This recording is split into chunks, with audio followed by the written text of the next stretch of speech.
Hello, everyone. I am Ben Johnson, and this is the Perpetual Chess Podcast. Perpetual Chess is a weekly chess interview show where we talk with accomplished chess players, authors, and personalities about their lives, their careers, and how to improve at chess. Perpetual Chess is brought to you through the generosity of its Patreon and PayPal supporters and by Chessable.com. Hello, everyone, and welcome back to Perpetual Chess. We are joined this week by a grandmaster, a chess journalist, an author, and a professional cricket bettor. Our guest, Jonathan Levitt, isn't as active in chess as he used to be, but he wrote or co-wrote a few great books: Genius in Chess in the 1990s, Secrets of Spectacular Chess. He also, with David Friedgood, he co-wrote Bobby Fischer, The $5 Million Comeback with Grandmaster Nigel Davies and I Am Malcolm Payne. And in the past year, while he was quarantined and unable to practice his trade, he wrote a non-chess book that has been just recently been released here in the U.S. called Contemplating Comedy. It's kind of a fun meditation, a collection of jokes and one-liners, and kind of a philosophical treatise, I would say, about comedy and life in general. And I'm excited to discuss all of his work as well as his career in and out of chess. But before we welcome him, I did want to plug one event. This is a non-paid plug, but shout out to Tim Wall of the UK. Since we have a British Grandmaster joining us, I did want to mention for listeners that on July 18th in Trafalgar Square in London, there will be a big chess festival, which I encourage any British listeners or anyone inclined to travel to attend. I always love those big outdoor chess festivals. There'll be lessons, blindfold chess, simul, all that stuff. And I will put the link for that in the show notes if anyone's interested in checking it out. So with that out of the way, let's welcome our guest, Grandmaster Jonathan Levitt. Jonathan, how are you? I'm fine, thank you, Ben, and thank you for having me on your show. Quite an honor to appear on your show. I see you've got a fantastic back catalogue of people who have come before me, and my privilege to be here today. I should mention that the chess festival you just mentioned is open air in Trafalgar Square, and Malcolm Payne is heavily involved in the organisation, and I think he's giving a blindfold simul as well on the day. So plenty of action to be had for all chess people. People who've watched the Queen's Gambit might want to just turn up and have a game with a grandmaster or a master, and it should be a lot of fun for everyone involved. And should be COVID safe given it's open air. Yeah, it sounds good to me. I think I've mentioned on the show before that Chess in the Schools, which is I know that Malcolm Payne's organization in London that does a scholastic outreach is involved in the chess festival, and Chess in the Schools does one in New York every year, a big outdoor blitz tournament that's just, I haven't made it in a few years, but it takes place in Central Park in the US, and it's one of my favorite events. So I love that sort of thing. Jonathan, will you be attending? Maybe I'll see how it's going. So a small trek from where I live in Ipswich to London. It takes a couple of hours each way. So certainly it's a possibility, but it depends if I'm feeling well and if it's a nice day and a few other factors. Yeah, it's the same for me in New York. Often a game time decision, especially with kids at home. And before we get to your career, Tim Wall mentioned that you're good friends with Malcolm Payne. You guys go way back. Yeah, we jointly wrote a book, as you mentioned, the Bobby Fischer $5 Million Comeback book. I've known Malcolm for what must be 45 years or more now. So I'm 58, and I knew him as a child. So yeah, we lived close to each other in North London at the time, and he's been instrumental in building up the British chess scene over the years, and is one of our main organisers and journalists, and is a strong player as well, of course. Yeah, impressive, and owns the chess. I'm going to forget the name of the shop, but the chess shop in London as well, right? The Chess and Bridge shop, I think it's called. Also, of course, the school's project that he's been working on for the last few years is really quite an enormous thing, and is helping to spread the game, nationally and internationally. So it's a fantastic thing that he's doing there. But anyway, enough about him. What about me? Well, not quite enough about him, because I have to say I'm impressed with the blindfold simul. So well into his 50s, he's able to do a blindfold simul. Do you think you could pull? I know you're not as active as you used to be, Jonathan, but do you think you could pull something like that off? I have played a blindfold simul before when I was at school when I was about 15. So I could probably do it.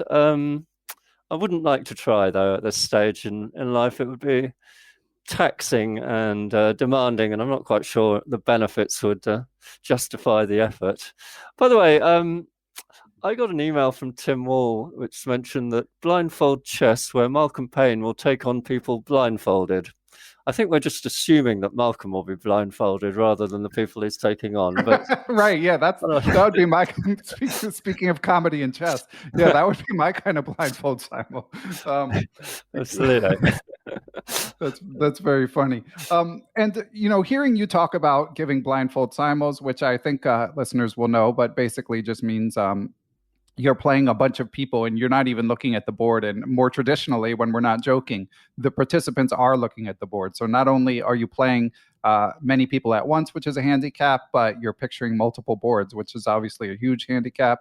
And for listeners newer to chess, I definitely recommend you Google Timur Gureyev. He was on the podcast talking about his breaking of the world record of playing the most people simultaneously blindfolded, just staggering feats. And actually, Jerry Wells and I did a book recap of the book called Blindfold Chess. So if you want to dig into that subculture, there's lots to do there. But let's leave that there for now, because what I wanted to begin with speaking about with you, Jonathan, is your book Genius in Chess, which I would say is tangentially related, because it touches on sort of what constitutes chess talent.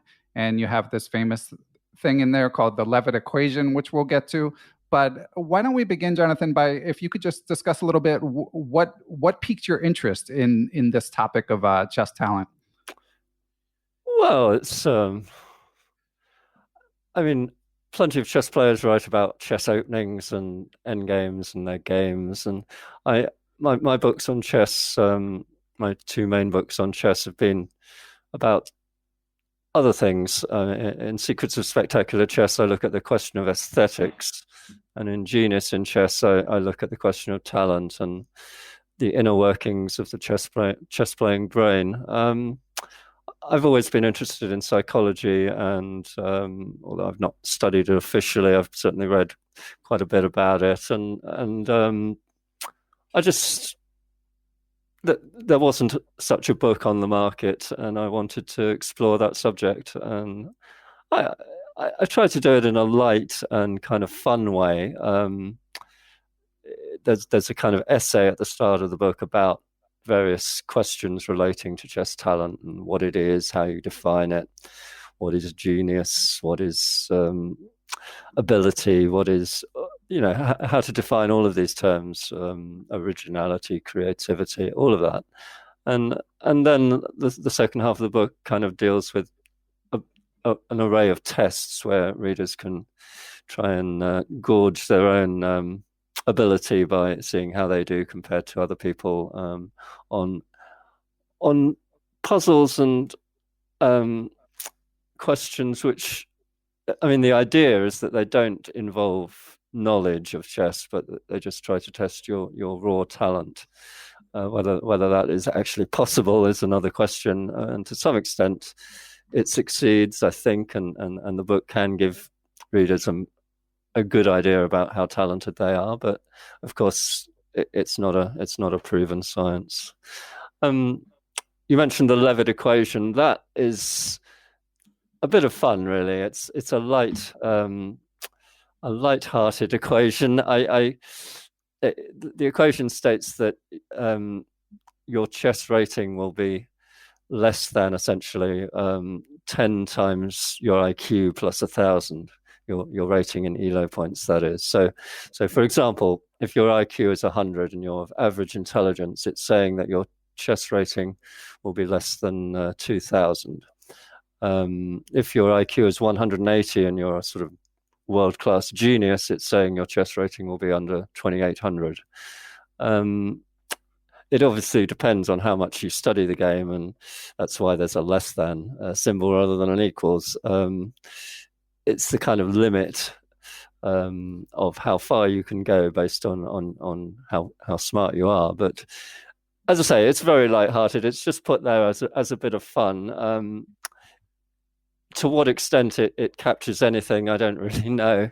It's not scientifically analyzed or tested, but it's plausible. I mean, I think it is true that the people that reach 2800 are geniuses with an IQ of that kind of level, 180 odd, and an average person probably would struggle to get to more to master level. I think you have to be fairly bright to get to master level. So I don't know. I mean, I'll let others judge. I don't want to take it too seriously, though. I mean, it's obviously a little bit controversial. Anything to do with IQ is controversial, and it was put out there when I wrote the book in the 1990s as a bit of fun. And yeah, it obviously stimulated a bit of controversy even then, even before the age of Twitter and Facebook and all of that. Yeah, I've been cringing a little bit just hearing you discuss it, because I can almost see the mob with the pitchfork forming. But yeah, exactly, Ben. but yeah, so we should say it's lighthearted. Don't sue Jonathan or flame him. We should also say that, of course, I've interviewed cognitive scientists like Dr. Christopher Chabris and Vishnu Srikumar, and they've both said that the current data suggests that there is a correlation between IQ and chess ability. I believe Christopher Chabris said it's a mild but persistent correlation. So Jonathan's not speaking totally out of left field, but it's all in good fun. So I have to ask Jonathan, hearing you discuss this, like, what was your most sort of memorable backlash from having written this hot take? It wasn't too bad. I mean, as I say, it was fortunate. It was written before the age of Twitter and Facebook, so I didn't get flamed or anything like that. But yeah, obviously, a lot of people thought it was nonsense. A lot of people feel uncomfortable discussing IQ in any way whatsoever. There were. Yeah, I mean, there wasn't any serious backlash from it, other than just some people having a go at me on occasion about it. But yeah, I'm tough enough, old enough, and ugly enough not to be too bothered by any of that. Yeah, well, I'm glad to hear it wasn't too serious. And of course, the main thing that IQ measures is your ability to take an IQ test, and the main thing that chess measures is your ability to compete in this game. So, performing in both of them well, to me, doesn't surprise me, irrespective of like any grander implications for what it means about like your life skills or your human potential. It's not surprising that someone who can do well on a test like that, measuring or attempting to measure sort of cognitive processing, would also do well in a game that in a way measures cognitive processing. But Jonathan, whether fortunately or unfortunately, we're going to go a little deeper on this topic, because we've got a question from a Patreon supporter of the podcast, Evan Rosenberg, who I've known for a long time. So thank you for the support, Evan. And Evan writes in and asks, he says, since the publication of Genius in Chess, the idea of quantifiable measurements of intelligence like the IQ has been expanded on by the introduction of more qualitative measures like Gardner's multiple intelligences, for instance. So, number one, have you considered replacing the IQ in the Levitt equation with any other numerical composite that would represent some other measurable form of intelligence? And there's like 3 questions here. Should I keep going, Jonathan? Let's deal with them one by one. Okay. I haven't. The answer to that is I haven't. As I said, it was just a bit of fun. I think Evan's question is intelligent and well thought out. It's very true that intelligence is just a single, in IQ terms, is just a single number, whereas intelligence is multifaceted. There are many aspects to it. And it's fairly clear to me that chess talent picks on certain aspects of intelligence, but not all of them. And I think there will be correlations between chess ability and certain things within intelligence, but perhaps which will be stronger than the correlations between chess ability and other aspects of intelligence. So, for example, spatial reasoning and logic will be well correlated with chess ability, I suspect, but other things might not be, like emotional intelligence or other forms of. I'm not. To be honest, I haven't really been following the psychology too closely since I wrote the book. I did read up about quite a lot of this stuff 25 years ago, but I've not stayed in touch with it. So I'm not going to talk too much about it because I'm not in a position to do so. But in general, I would say that chess is fairly strongly correlated with certain aspects of intelligence, but not others. Yeah, makes sense. And just to complete Evan's question, although I understand your hesitance, this is a book you wrote a long time ago. Chess is not even your career these days, and we're not cognitive scientists to begin with. But of course, as I mentioned to you offline, I only picked up Genius in Chess in the past week or two, and I've enjoyed it. But I've seen the Levitt equation come up in sort of the chess conversation over the years, so I know it did make a bit of an imprint. So anyway, to finish up Evan's question, he asks, would you want to subject the Levitt equation to cultural scrutiny, like the argument that IQs are biased, or the new pool of unrated chess players without any formal tournament experience, who have achieved impressive online ratings? I guess the answer is simply no. Yeah. And it's a bit of fun. Yeah, exactly. And as I've mentioned many times on the show, I do think that what Evan alludes to, all these new entrants into the chess world, particularly adult chess players, and the increased ability to measure sort of improvement with both the online ratings and, of course, with puzzle ratings, and obviously with good old regular OTB ratings. There's a lot of fertile ground for research. Again, as Dr. Vishnu Srikumar and Dr. Christopher Chabris both said, it's really a matter of someone more qualified than us, finding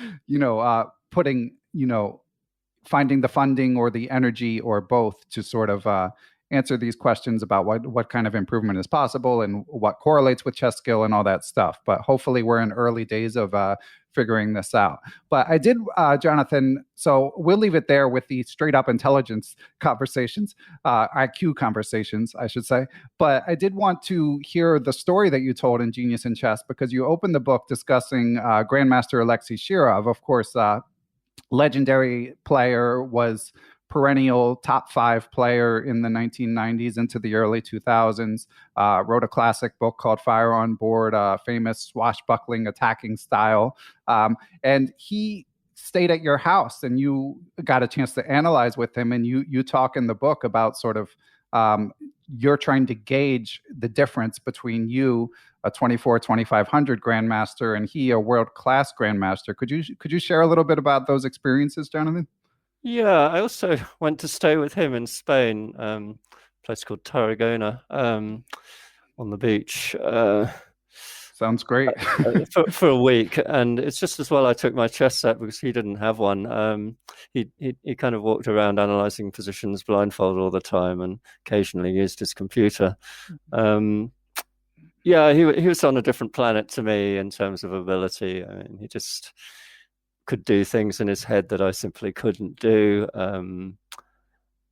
In Genius in Chess, I talk about some differences that might make up the 200-point rating difference between us, and I think I talk about 50 points of it being maybe opening knowledge, 50 points being endgame knowledge, 50 points being general fitness, and 50 points being better sporting motivation or whatever. But I think more than that is the talent differential. I think my final conclusion on the subject was that no matter how hard I worked at chess, I was never going to be as good as him, nor others who were better than him, like Kasparov.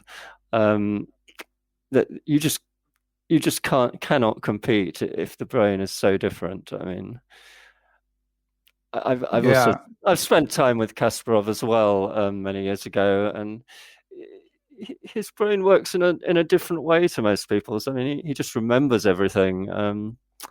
He just knows lots of information and seems to just recall it instantly. And we've seen perhaps recently Magnus Carlsen recalling being shown game snippets and recalling exactly the game it was played. It was from 1994 and in the game Anand versus Timon or whatever. And he just remembers everything. My brain just doesn't work like that. I think my memory capacity is way lower. I've not got a bad memory. I'm not, I'm probably above average slightly with things like memory, but I'm not outstanding. And I think to be the world champion, or to be 2,700 plus, or to be kind of up there with these guys, you do have to have a particularly well-functioning brain. It may be something to do with synaptic connections. It may be, I don't know what it is, but just like some people are taller than others, I think some people have better brain functioning than others. And it's not really a fair competition between an average person and somebody like Garry Kasparov. And I don't think an average person, however hard they work, however long they try, is ever going to be on the same level as Kasparov. It's just not humanly possible for an average person to do that. You've got to be exceptional to be at that level in chess. And I'm not saying anything surprising here. I think it's intuitively obvious to most people, but it becomes very clear when you get to know these people that they are very different to normal people.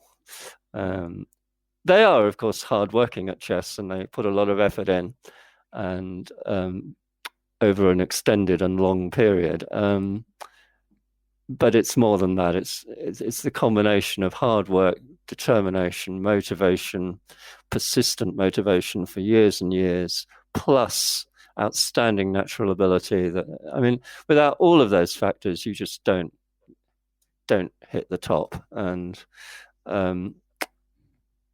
if I look back on my career as a player, I mean, I was fairly talented. I was capable enough to reach grandmaster level, but I didn't have the tool bag, the equipment in my tool bag to get to 2,800. There was no way I could have done that. I just don't think it was possible. I could have worked harder. I could have been a little stronger than I was. I could have been more efficient. I could have been more motivated. I certainly could have been fitter and healthier and had more energy if I'd trained in that way. There are all sorts of ways I could have been a bit better, but I don't think I could have been 200 points better than I was. I just don't think it was possible. So I'm not.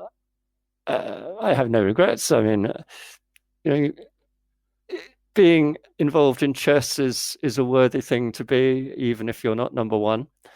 Even if you scrape into the top 1,000 or the top 100, which perhaps I did at one point in the peak of my career, I feel I made some contributions to chess, but it wasn't as an out-and-out champion player. I was just a talented, quite good player. But I think the books I wrote, the teaching I did, some of the problems I composed were all contributions to chess, as well as some of the games I played. So I feel, I spent many years in the chess world, and I feel I made some contribution to it. But obviously, as a player, it was very minor compared to some of the great people we're discussing, like Kasparov, Carlsen, Shirov, and various others.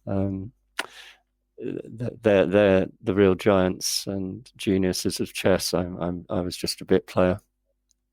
Yeah. Well, again, everything is relative. There's only 1,600 grandmasters or whatever it is. So anyone listening probably feels the same way about you. And of course, this is a topic that's come up a lot on the podcast. I'll never forget Grandmaster Patrick Wolf when he was talking about working on Vishianen's team, just talking similarly about how he very quickly realized he was in the presence of a god. It was just a totally different scenario than his, top in the U.S. level chess talent. But I do want to, Jonathan, I want to get more into your chess background, what you did do to get to the impressive level that you attained. But first, I want to take a break and hear from our sponsors. Perpetual Chess is brought to you in part by aimchess.com. If you haven't checked out aimchess.com by now, what are you waiting for? What AimChess does is it collects your games from the major chess sites and then gives you actionable advice of how to improve your game. It might be to work on a specific opening or to get better at endgames or improve your time management or whatever it may be. And then it gives you related puzzles to help you improve that specific skill. They are constantly improving the site. They recently added blindfold tactics, time management training, common checkmate patterns. So there's so much to do there. If you decide to subscribe, be sure to use the promo code Perpetual30. Details are in the show notes for aimchess.com. And we are back. And Jonathan, I did do a bit of digging into your career. So I already know that you learned chess at the age of 8 and then really started playing at the age of 13. You've done a couple interviews. Shout out to the Chess Pit podcast. And you did one on chessbase.com discussing your background. But one thing I didn't hear you talk about that much was just how you got good at chess, which is kind of what everyone wants to know. So once you did start playing at 13, were you like a book person? Were you like a playing all the time person? What contributed to your ascension up the chess ranks, do you think? Okay, I was fairly serious about chess. I did read books every school holidays. I had a plan of reading 2 or 3 chess books, and I combined that with a fair amount of playing, the weekenders and what was available to a junior in London at the time. So a combination of playing quite a lot, taking it fairly seriously, reading and being fairly determined. I mean, I started at 13. I would say it was, a balanced mixture of reading and playing that got me better. I do remember as I pushed forward, I did start to take notes on my games and to treat I kind of treated my thinking as a kind of work in progress, and I wanted to get it right, and I wanted to improve it, and I wanted to learn skills, and of course identify where things went wrong when they did go wrong. I was very self-critical. I think one of the earliest books I read was by Botvinnik, and that may have had an influence on me because he's fairly serious and heavy-minded, if you like. You've got to take chess as a serious business, and it's important. And I guess I imbibed some of that at an unnaturally young age of maybe 14, 15. And it influenced the way I approached the game. And I was quite studious. It's difficult to recall exactly what made me jump up the ranks. I remember going from maybe 1,500 strength when I was about 13 to 2,000 strength within a year, and maybe 2,200 strength within 3 years. And by the time I was 17 or 18, I was pushing on master strength. Probably got my actual title when I was about 20. By which time I was at university. So a relatively late start compared to some of the juniors these days, but definitely a combination of studying, taking the game seriously, being fairly determined, and being okay. I did other things as well. I became a maths student at a university, and but when I finished that, I did turn chess professional, and it took me a while to actually get the Grandmaster title, to make that final jump up to about 2,500 strength. But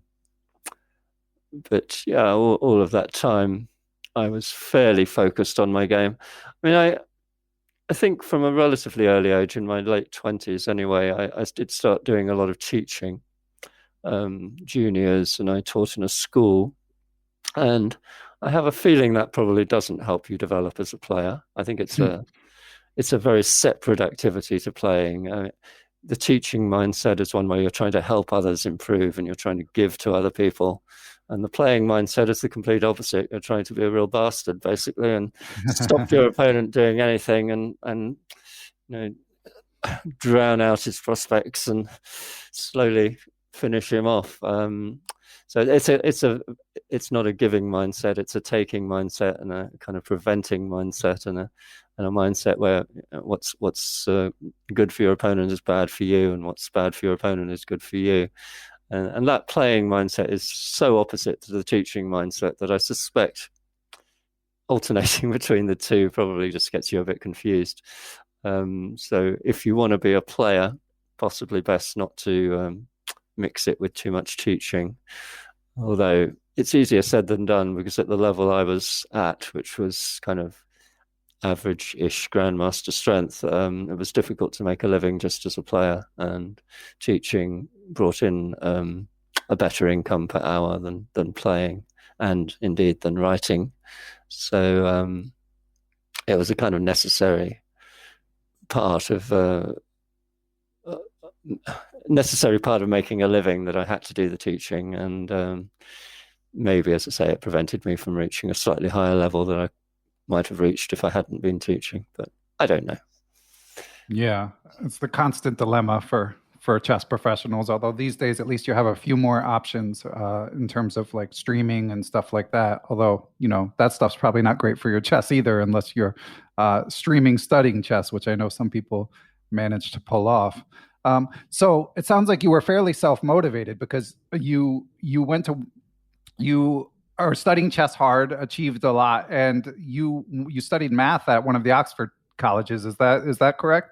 Yeah, it was Magdalen College, Oxford. I think, yeah, I mean, I didn't really have a teacher as such at chess. My teachers were my opponents when I played them, and the authors of the books that I read. I never formally got taught. I don't know if that makes a big difference. Possibly having a good teacher early on can set you on a more efficient path to improvement and get you doing the right sorts of things and developing the right sort of habits earlier.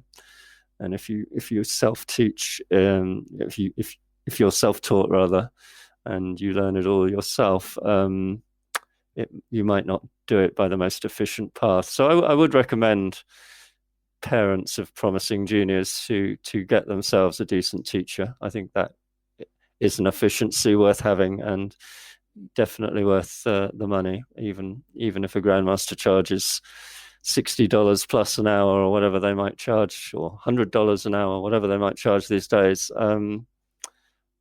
It's probably worth having the odd hour or 1 hour once a month or something to just to have a strategy to the way you improve your game, to read the right books, to approach things in the right way, and you don't want the grandmaster spoon feeding the junior or improver. Of course, adults can improve too. It doesn't have to be a junior. You don't need to be spoon fed, but I think some general strategic guidance is probably worthwhile from a teacher. Yeah, I definitely agree. And of course, these days, again, there's also all the online tools for players to consume, as recent guest Braden Lachlan discussed. So many good YouTube videos that can sort of function as a teaching edition, although they can't go over your games the way that a teacher can, and explain positional concepts.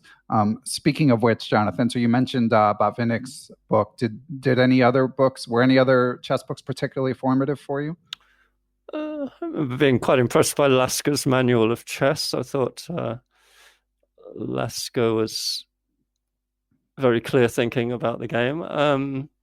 Fischer's 60 Memorable Games obviously was something that came across my desk. The classics, yeah. As did as it probably did for most people of my generation. I mean, I read quite widely. books by John Nunn, and I developed an interest in Endgame Studies and the art of chess quite early, I suppose. So I've always, looked at those kind of things from an early age, or teenage years anyway, onwards. So yeah, I probably. Yeah, you. Sorry, Sorry, go on. was just going to say, you, of course, you and David Friedgood write at length in Secrets of Spectacular Chess about your affinity for endgame studies and sort of break down the different components of what can make an endgame study pleasing or unique. Endgame study, of course, being a composed position with one discrete solution. So a great calculation method, as well as a way to sort of just appreciate the beauty of chess, as Tim Krabbe discussed when he discussed the Babson task on this podcast. So it's a huge rabbit hole that one can go down if one wants, but also just a great training tool. So what piqued your interest in endgame studies, and how much of your chess success do you attribute to sort of being interested in that sideline of chess early? Oh, it's a tricky question. I found them very beautiful, and they just appealed to me, so I naturally gravitated towards them. I think it's more to do with the way my mind works. I'm more of a mathematician than a linguist, so I kind of analyze logically quite well, but my ability to kind of absorb broad information is probably no more than average, but my ability to analyze logically is pretty good. So endgame studies kind of fit in with that. They're deep and they're analytical, and it's a single line of thought, which has to go quite a long way. So I kind of naturally gravitated towards it because of the way my mind works, I think. To what extent it made me a better player? Probably, to be honest with you, not. It probably didn't make that significant a contribution to my chess. I think it helps a little bit with analysis and the ability to kind of think clearly and analyze the endgame, but it's only a small part of chess. There are so many other parts of chess, like opening knowledge, positional ideas, general decision making in unclear situations where you can't just be logical and get everything sorted in the same way that you can with an endgame study. But it's not all about. I mean, it isn't all about just how good you get at chess. I mean, chess is more than that. I mean, there's an art to the game, there's a history to the game, there's a culture to the game. Whether you're a 1600 player or 1700 player or 2400 player, it's not everything. I mean, it's also about how much you enjoy chess, what you get out of it, whether it helps your brain think, whether it gives you good feedback. There's so many benefits you can get from chess, which are independent really of how strong you are. So yeah, I mean, being a competitor and being really motivated to score points is one thing, and being able to appreciate watching games of chess or chess problems or studies is another thing. And in the book Secrets of Spectacular Chess, me and David Friedgood develop a theory and outline our theory of chess aesthetics, which basically looks at four elements: depth, paradox, flow, and geometry. And we try to analyze the beauty of practical chess and the beauty of problems and the beauty of studies in terms of those four elements. And I think, well, the book's been well received. We probably did a pretty good job. And I think it's one of my major contributions to chess was jointly writing that book with David Friedgood. And it's full of beautiful positions, really lovely, fascinating little studies and problems. And I think anybody with a love for chess will really enjoy that book if they get hold of it and want to look at the positions in there.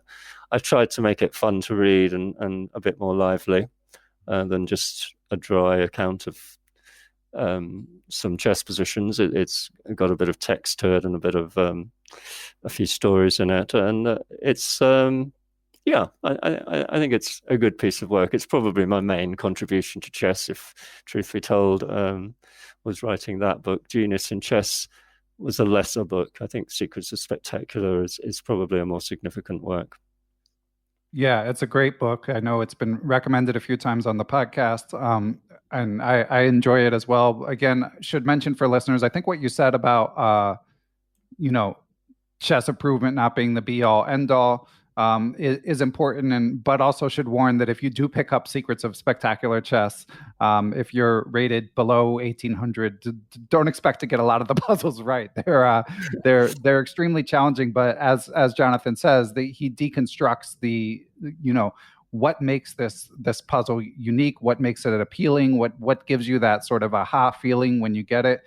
So it's something certainly that all chess players with some work can appreciate it. So definitely, I agree. It's a great contribution to chess.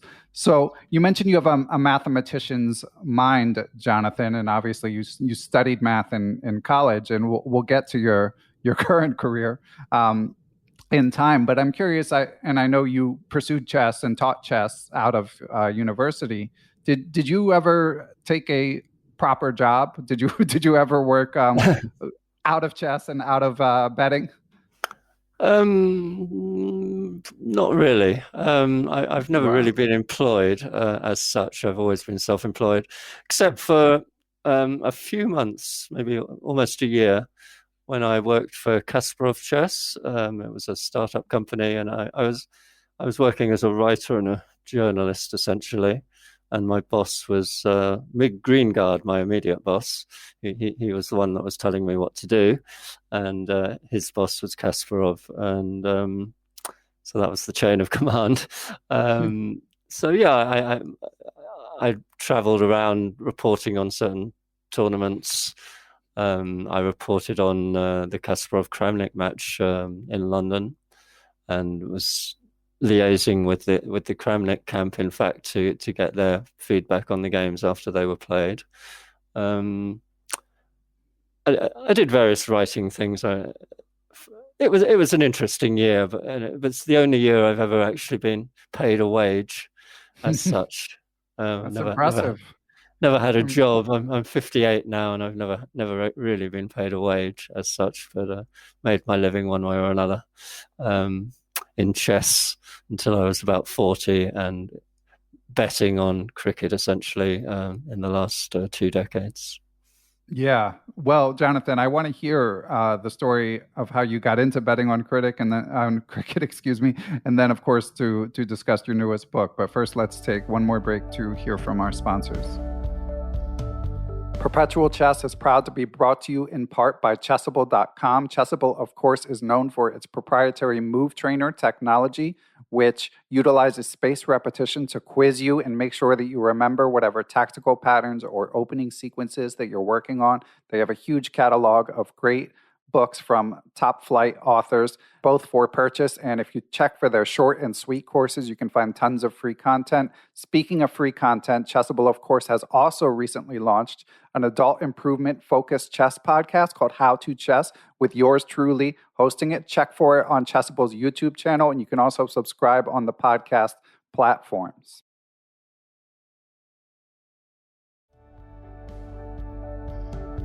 And we are back. So, Jonathan, I'm going to ask you the same question that people used to ask me many years ago, which is, how does one become a professional gambler? Yeah, I kind of drifted into it. When I was 40, I got this medical problem called scleroderma, which it had a fairly sudden onset, and my energy was vastly reduced suddenly. It came back a bit after that, but initially it was a little bit scary. Anyway, it was fairly clear from what the doctors were saying that traveling around playing chess tournaments was going to be too challenging to continue doing, and I needed to find some other way of making a living. And I just was aware that people were doing something called arbitrage, which is essentially placing two bets on opposite outcomes in such a way that you make a small profit whichever outcome occurs. And I was at home. I've always had an interest in cricket since my grandfather taught me the joys of the game when I was a small child. And yeah, I just noticed that these so-called arbitrages popped up from time to time while you watch cricket and while you were looking at the odds at the bookies. And surprisingly often you had the opportunity to make a small amount by, as I say, spotting some some basically some strange situations in the betting market where these opportunities popped up. So having noticed this, I kind of spent a little while looking into it further and started betting, and I found I was able to actually make a little bit. At first it was very slow, but I then developed other methods as well as arbitrage and started to sort of understand ways of analyzing cricket situations. In some ways, looking at it like a chess player would, analyzing ahead, imagining what was likely to happen in the next few overs and how the game might develop, and picking up on critical turning moments in the game where the kind of the odds were out of kilter with the reality of what dynamically was likely to happen in the immediate future. And I kind of developed a few methods, and the pattern recognizing chess brain maybe helped me do that. I'm not sure exactly, but within a year or two, I was actually making a reasonable living at it, and within 5 years, I was making a very good living at it. So, yeah, much better than the living I was making in chess, to be honest. And I've been doing it consistently for the last 15 years, doing pretty well. It's not luck, obviously, not when I've done it for so long and it's been so consistent. It's got to be some kind of skill. But I don't know. It's not something for everyone. It will appeal to some people doing what I do, and it won't appeal to others. And it suits me, is all I can say. I'm happy doing it. I enjoy it. I find it a little bit of I find it quite calming work. It's quite suits my mentality. I'm not a risk taker. I may be a professional gambler, but I hate being exposed to risk, and probably that's what makes me quite good at it. What about you, Ben? What was your gambling stock market related or some other form? Well, I've been there and done that. I didn't have success in that endeavor, but I was a professional poker player, as a lot of chess players have been and are, for 7 years, and definitely some similarities. But I know a lot of people who bet sports for fun, and I know some people who bet sports for profit, and it certainly strikes me as harder to make a go of it than poker was when I was doing it, especially. As you've alluded to in interviews, given that these sports books don't like it when you win, which No. can make it a challenge. And I don't want to side. A lot of our listeners are not gamblers, so even though it's of personal interest to me, I don't feel like we should go too deep on this topic. But I did just want to briefly touch on that I enjoyed, or I don't know if enjoyed is the right word, but I appreciated your sort of little defense of gambling in Contemplating Comedy. I know that obviously gambling ruins people's lives. I don't want to.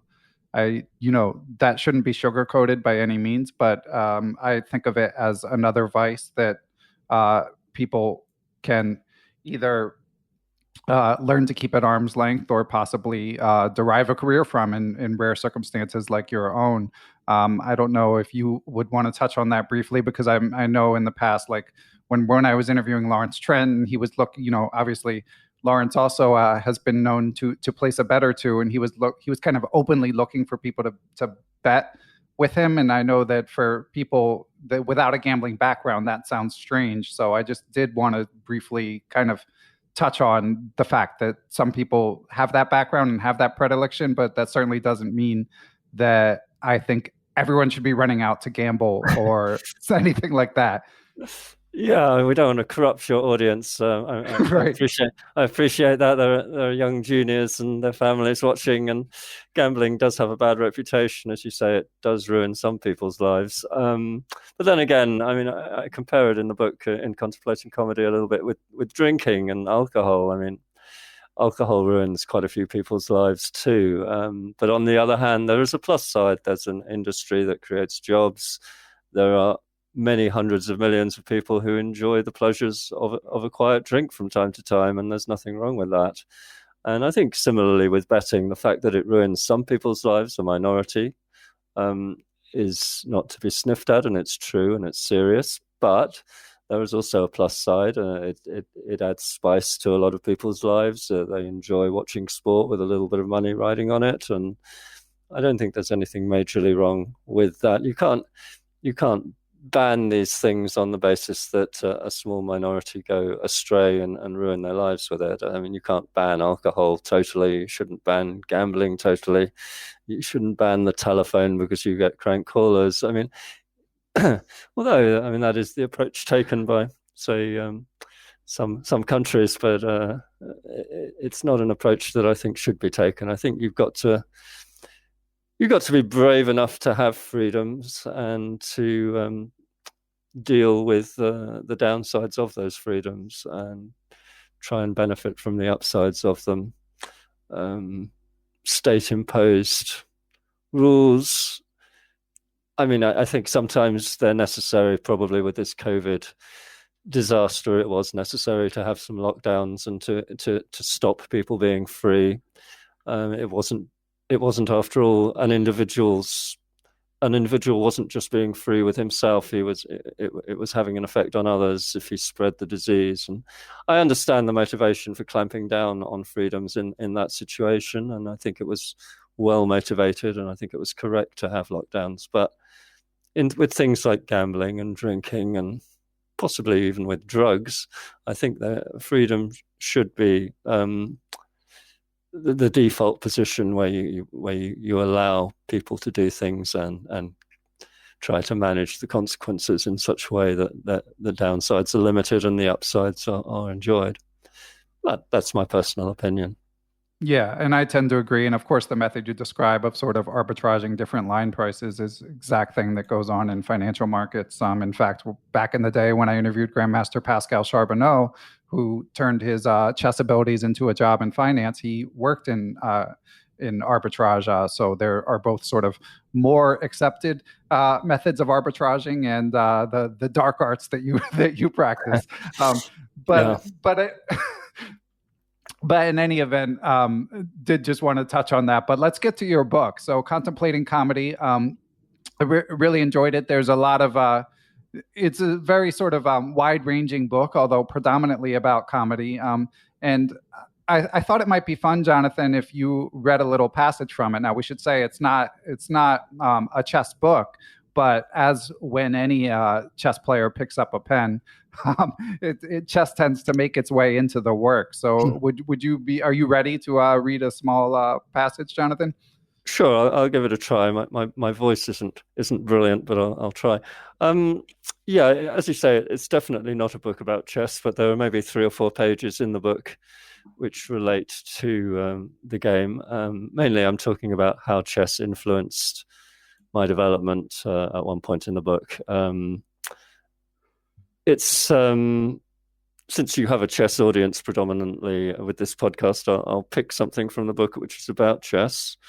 Let me see. So yeah, in this chapter, I'm talking about the various influences people have as their brains develop, and the kind of memes and patterns that influence us. And I'm talking about how chess influenced me as an example of that. And okay, so reading from the book now. Chess has taught me to have a forward-looking mindset, to try to look ahead where you can.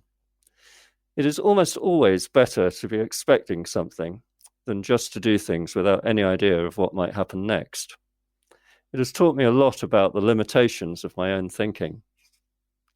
You cannot get good at chess without being critical about your thinking. Learning from mistakes does not happen unless you're brutally honest with yourself about where things have gone wrong with your whole thinking process. Chess also teaches you to try to achieve balance and harmony when making decisions under pressure. Years of tournament chess will make you psychologically tough too. You need to get good at thinking calmly and clearly under duress. On another level, you can also learn to appreciate the beauty of chess ideas, which, like, say, music, poetry, or art, can be a lifetime source of pleasure. I then go on a little bit and start to give one or two jokes about chess. I'll just quote one of them. There aren't too many good jokes about chess, unfortunately. But Yeah, we'll get to that. there's one by Milton Jones. I got arrested for playing chess in the street. I said, it's because I'm black, isn't it? That's quite a good one. Yeah, it is. Yeah, and what you say in the book about chess teaching you, that sort of dovetails to our prior conversation about the fact that you've never had a real job. There aren't a lot of games you can study in your teens that can sort of set that path for someone. But chess teaching the sort of like you say, the ability to be critical of oneself is something that if you can apply that across fields, that it can, you can advance in other fields as well. So certainly appreciate that point. But I want to talk about sort of the idea of comedy in chess. And I had a couple questions that as I batted this around. Number one is, do you think that chess players are funnier, less funny, or the same amount of funny as sort of the general populace in your experience, Jonathan? Funnier, definitely. No hesitation saying intentionally funnier. Yes. One of the things I've missed about giving up professional chess is the company of chess players. I still interact with some chess players from time to time, of course, but not as much as before. And they're different to the general public. They're sharper. They're quite intense. I think they're quick. They're very quick-witted generally, and they're in your face as well. Chess players, they're quite aggressive, and I kind of like that. It's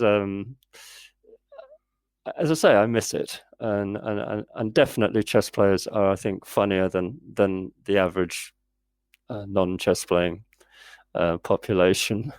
I mean, I've known a lot of funny people in the chess world. It's difficult to single out names, but I mean, nearly all the grandmasters and strong players and masters and lesser players too. They generally tend to be quite witty and fun. I mean, somebody like Tony Miles, I remember being very, very funny in private. I mean, he was a very witty guy. Somebody like Nigel Davies is a funny. I don't know if you follow him on Twitter or Facebook. Yes, I do. Yeah, he's very funny sometimes. And Nigel Short can be very funny. As I say, nearly all of them can be quite funny when they want to be. And but those three stand out in the English chess world. I mean, I remember coming across some Americans who were quite funny too. Yasuo and was a great raconteur back in the 1990s. He used to tell long stories and sort of, he was very charming, very witty, good company. I haven't seen him or spoken to him for ages, but I remember some of the jokes he told me from 30 years back. So yeah, he was I think he's a natural choice for a good commentator on chess. He's quite charming. Yeah, especially with all the stories he has on top of and I personally got to give a shout out to two friends of the podcast, Ben Feingold, who I thought of when you described as people being sort of in your face with their humor. But Ben Feingold goes for a high volume approach, but I'd say a decent percentage, a good enough percentage of his jokes land. And then I gotta shout out my funniest German in the world, Jan Gustafsson. So many funny chess players. And again, you've touched on this story in your interviews with ChessBase and the Chess Pit, but could you I know that this Contemplating Comedy was a project born by the quarantine, basically, born by you not being able to bet on live cricket without live cricket happening. But how long had these sort of questions about the nature of comedy and what makes a joke funny, how long had these questions been rattling around in your head? And like, when did you know that this was going to be a book? Yeah, difficult question to answer. I don't know precisely. I know that when quarantine happened, it was quite sudden. I was working on the Pakistan 2020 cricket competition, and I was doing games every day, and it just suddenly stopped because of COVID in midway. And suddenly, all around the world, there was absolutely no cricket for months on end, and so I didn't have my usual activity to keep me busy, and it took me a few weeks before I settled down into writing a book. But once I made that decision and once I got started, it came out pretty quickly. It was there waiting to come out, I guess. Over the last decade or so, I'd been taking a few notes and jotting down a few funny lines and a few other thoughts that I thought were interesting, either funny or interesting. And once I didn't know the structure of the book when I first started it, and it kind of evolved as I wrote it. But it, as I say, it was there wanting to come out. I had plenty of ideas to. I didn't find it difficult to sort of come up with stuff to write about. So it must have been. I'd had the idea of obviously writing a book some years back, but never really got to it. I never had the time to focus on it until COVID struck. What the motivation was behind it, I'm not entirely sure. Maybe in the back of my mind, I was writing this book for my son. Maybe, I'm not sure. It's all too subconscious. I don't really have access to the inner workings of my own brain even. So yeah, I mean, I hadn't really brought up my son. He'd been brought up by his mother, and we'd separated when Nicholas was 2. And perhaps the book is some kind of subconscious way of communicating something to him that I'd kind of not been able to do as a father in a normal way. Perhaps that's part of the subconscious motivation behind the book. But I definitely wanted to write, and yeah, I'm glad I did. I think I've produced something that was worthwhile there, and it wouldn't have happened without COVID. So to that small extent, I'm grateful for the break from my normal betting activities, and that I've managed to produce something with that time. But it's for others to judge how good it is. I mean, it hasn't sold in large numbers yet, but then hasn't been out that long, and I haven't really done any marketing or paid for any adverts or anything. So at the moment, it's just kind of making its way around the chess world a little slowly, and hopefully it will go beyond that in due course. Once it gets properly published in America, that will help. I'll start maybe doing a bit more advertising and try to promote the book with a bit more energy and gusto than I have so far. So far, I've just done a little bit on Facebook and Twitter amongst people that I already know, and that's probably not enough to sell it in its thousands. It's been a few hundred so far. Yeah, well, like you say, the launch, I think, in the US will help. Is there a timeline on that, Jonathan? There's a chap who's trying to get it sorted. I'm hoping it'll be within a couple of months. I mean, it's available now in the US as a hard copy.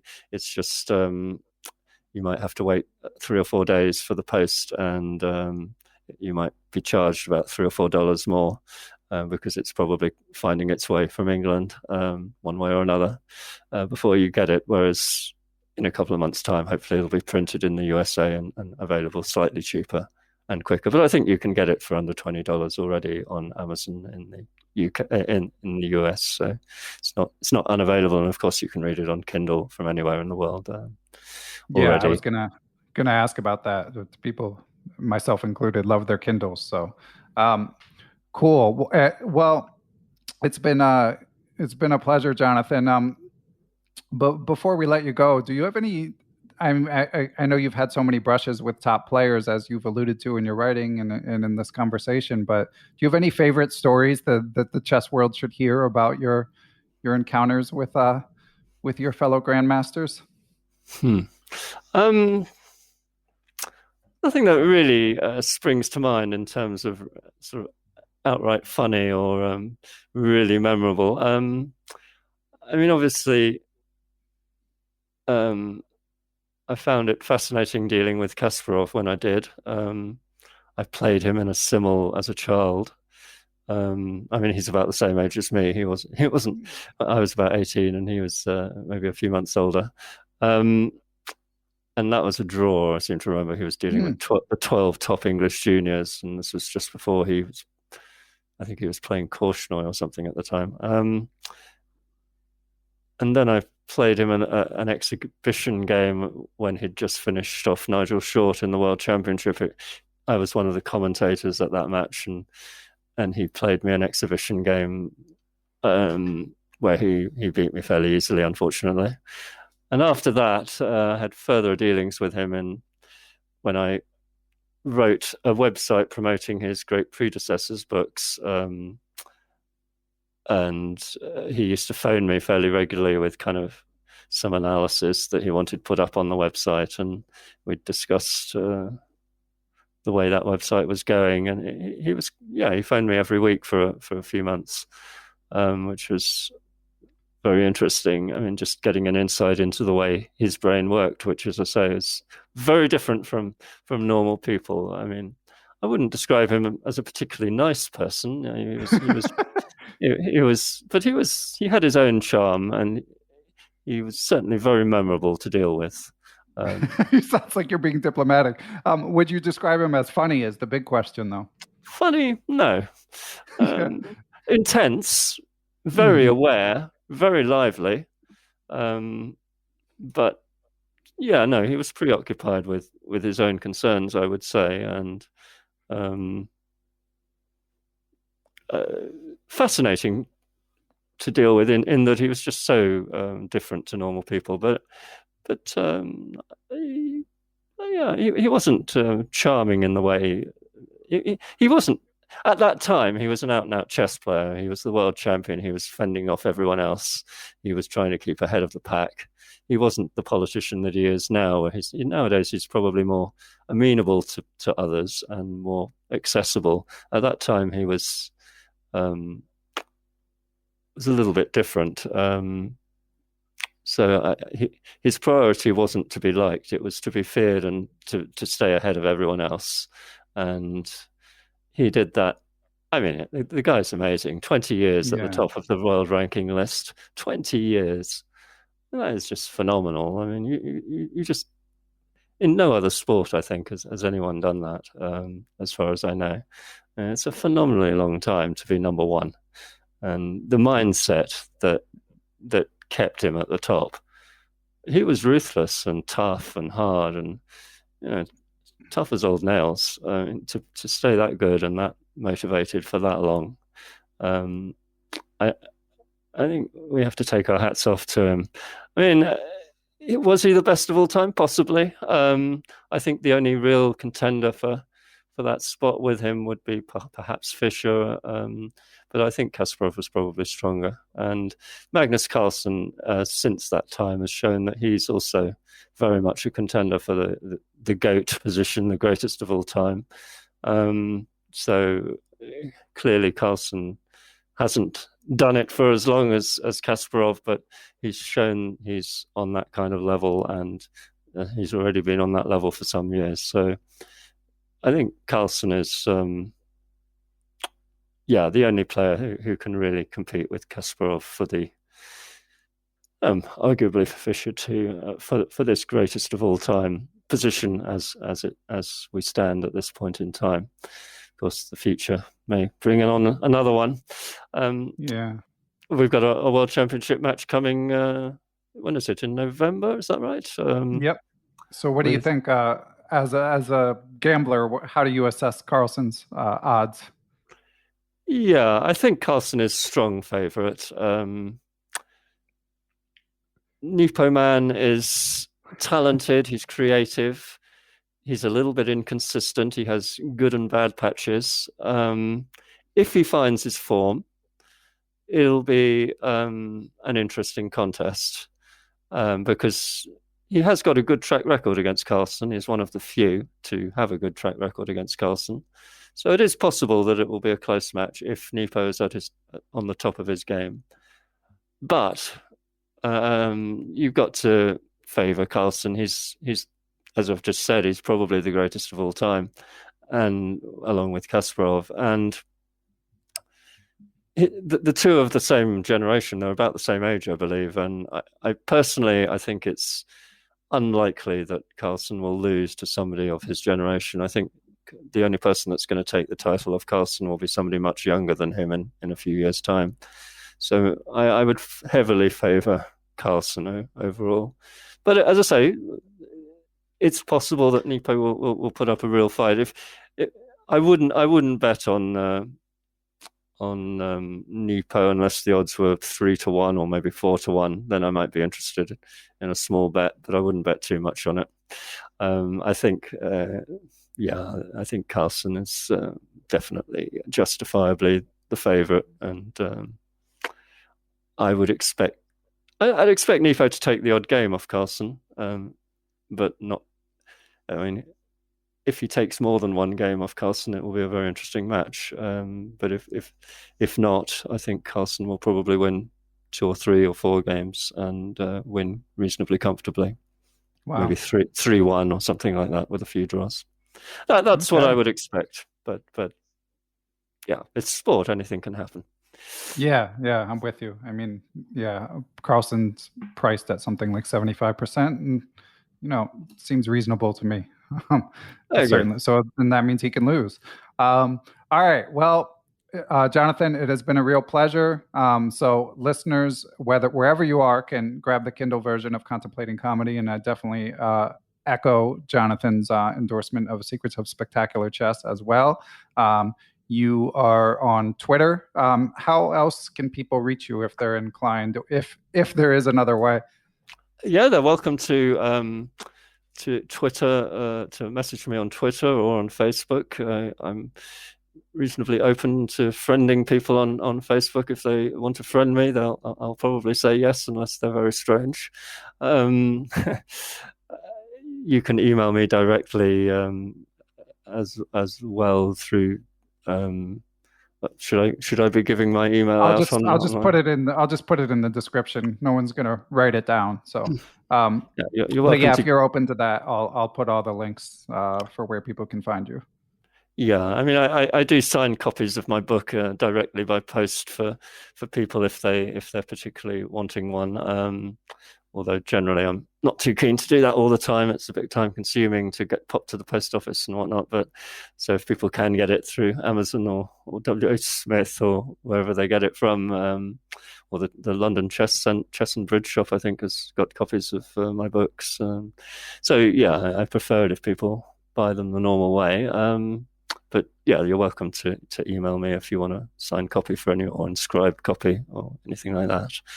Anyway, Ben, it's been really lovely chatting to you, and it's, as I say, an honor to be on your podcast. It's a really fine series of podcasts you've done over the years, and I look forward to, hearing my own one with you shortly, and hearing other people in due course.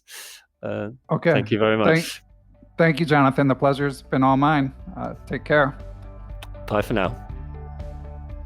Thanks, as always, to my producer, Matthew Passy. Thanks to you all for listening, and thanks to those of you who help spread the word, whether it be positive reviews on podcast platforms, telling friends, social media.